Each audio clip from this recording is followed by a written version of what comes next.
कांग्रेस प्रदेश अध्यक्ष जीतू पटवारी ने कार्यकर्ताओं को संबोधित करते हुए किया उपचुनाव का आगाज। कांग्रेस प्रदेशाध्यक्ष जीतू पटवारी बीना पहुंचे, कार्यकर्ताओं ने किया जगह जगह स्वागत, कार्यकर्ता सम्मेलन को किया संबोधित। कांग्रेस प्रदेश अध्यक्ष बनने के बाद पहली बार जीतू पटवारी रविवार दोपहर बीना पहुंचे, जहां कांग्रेस के कार्यकर्ताओं ने कुरवाई रोड स्थित रिफाइनरी तिराहा पर उनका जोरदार स्वागत किया। बीना में कदम रखते ही जगह जगह उनका स्वागत किया गया।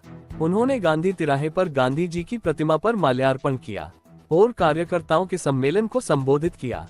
कांग्रेस प्रदेशाध्यक्ष जीतू पटवारी रविवार को सिंधी धर्मशाला में बीना, खिमलासा व मंडी बामोरा ब्लॉक कांग्रेस कमेटी के संयुक्त कार्यकर्ता सम्मेलन को संबोधित किया। बता दें कि बीना विधायक निर्मला सप्रे ने भले ही कांग्रेस से इस्तीफा न दिया हो, लेकिन कांग्रेस ने अपने स्तर पर अभी से उपचुनाव की तैयारियां कर दी है। पार्टी के नेता अभी से कार्यकर्ताओं को उपचुनाव से संबंधित टिप्स देने के लिए अपने अपने स्तर से प्रयास कर रहे हैं।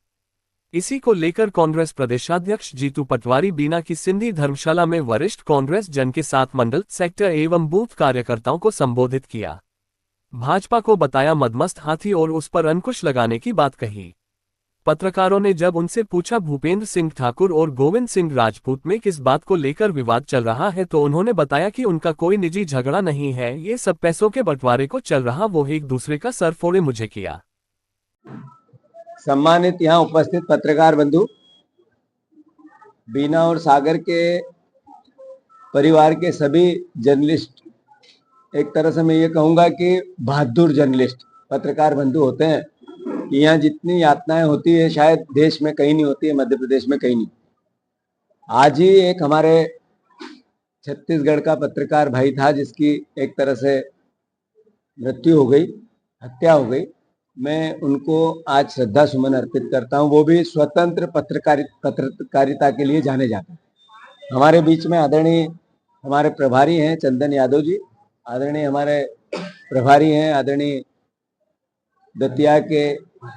दतिया के राजा हैं और बहुत अच्छे इंसान हैं, आदरणीय घनश्याम सिंह जी, आदरणीय हमारे जिला अध्यक्ष जी, आदरणीय हमारे सारे ब्लॉक अध्यक्षगण, हमारे गुड्डू राजा, हमारे सारे प्रभारीगण, सभी सम्मानित उपस्थित यहाँ साथीगण।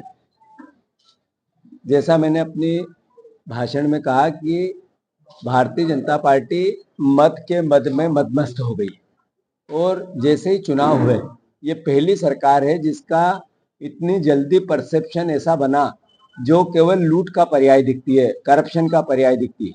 जब हम ये बात शुरुआत में कहते थे, जब मैंने पहली बार प्रदेश कांग्रेस अध्यक्ष बनने के बाद मैं जब कांग्रेस कार्यालय गया तो मैंने भारतीय जनता पार्टी के वचन पत्र को हाथ में लिया था और कहा था कि ये संकल्प पत्र पूरा करवाना अब कांग्रेस की जिम्मेवारी है। तो हम वो बात बार बार कहते थे।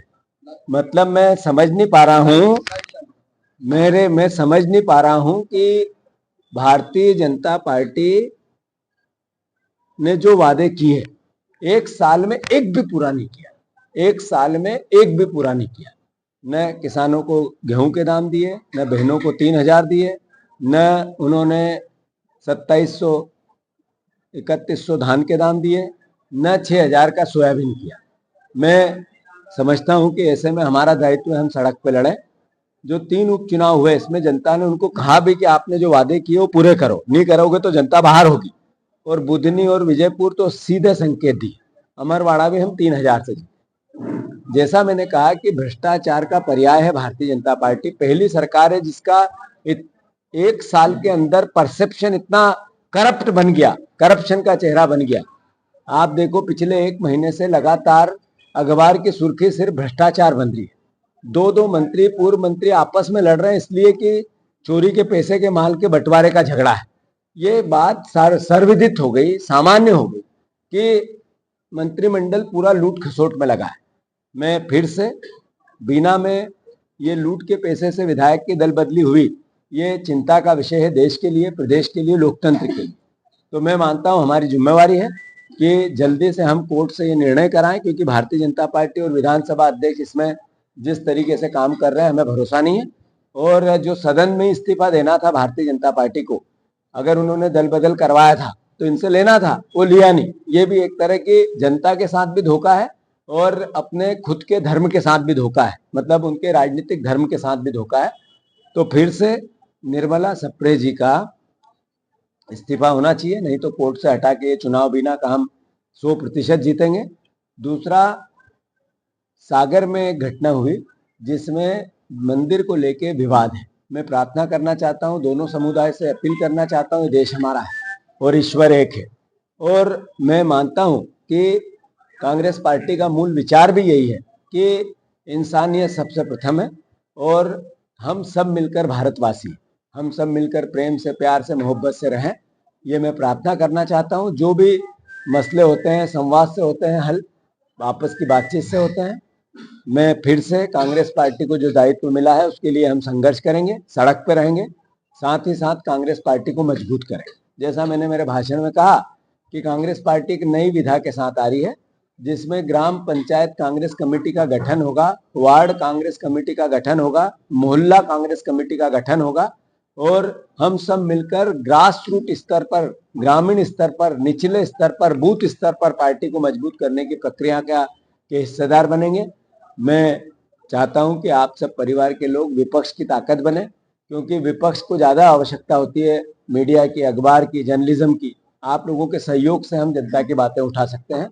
तो आशा करता हूं कि आपका सहयोग मिल भी रहा है और मिलेगा भी। धन्यवाद। लगातार आप लोग तरफ प्रयास किए जा रहे हैं कि इसके बावजूद के आपके विधायक जीतने के बाद भी पार्टी बदल देते, इसके लिए फिर क्या है? मान लो आपको विधायक बना नहीं, मैंने जैसा कहा इसमें चरित्र, ये नया भारत है नरेंद्र मोदी का। नरेंद्र मोदी जी का जो 10 साल का दायित्व रहा वो क्या रहा? 600 विधायक और सांसद, पूर्व विधायकों ने पार्टी छोड़ी, उसमें से 526 भारतीय जनता पार्टी में चले गए। तो ये नरेंद्र क्यों गए?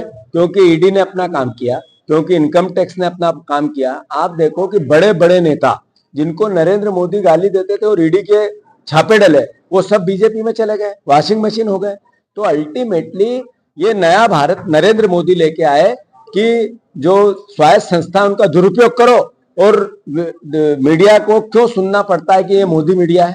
मीडिया एक स्वतंत्र प्रभार है, एक मीडिया सम्मानित जगह है, उसको भी इन्होंने आरोपित करवा दिया।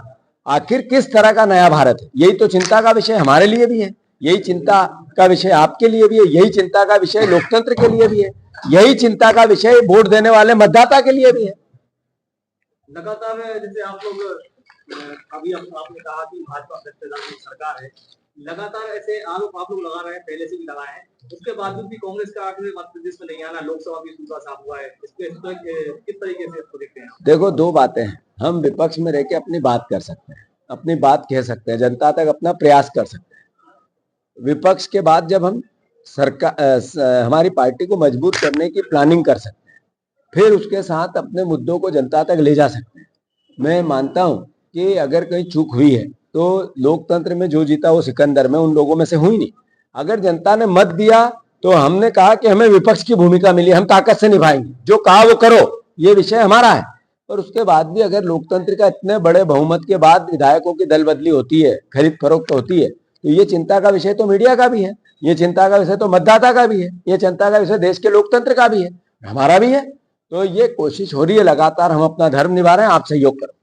सौरभ शर्मा के मामले में नरोत्तम मिश्रा का नाम सामने आ रहा है, उनका नाम जोड़ने की मांग की जा रही है, उसमें आप क्या कहेंगे? मैंने जैसा कहा कि सौरभ शर्मा छोटी सी मछली है, ये 50 किलो सोना और 100 करोड़ रुपए की बात नहीं है, ये 20,000 करोड़ रुपए का घोटाला है, 20,000 करोड़ रुपए का घोटाला है। जिस दिन सही जांच होगी, ये सागर के पूर्व मंत्री, वर्तमान मंत्री, ये विभाग के, ये सब जेल में होंगे, कोई बाहर नहीं हो सकता है। अभी सरकार उनकी है, कोई कहते हैं ना, कोतवाल कोई चोर कोई चाबी दे रखी है। तो जिस दिन पलटा होगा उस दिन कई लोग आपको जेल में मिलेंगे। सागर जिले के दो पूर्व मंत्री भूपेंद्र सिंह और भूपेंद्र सिंह राजपूत की तनातनी चल रही है, इस बारे में आप क्या कहेंगे? दोनों लड़े, दोनों एक दूसरे के सर फोड़ दे, हमें कोई लेना देना। धन्यवाद।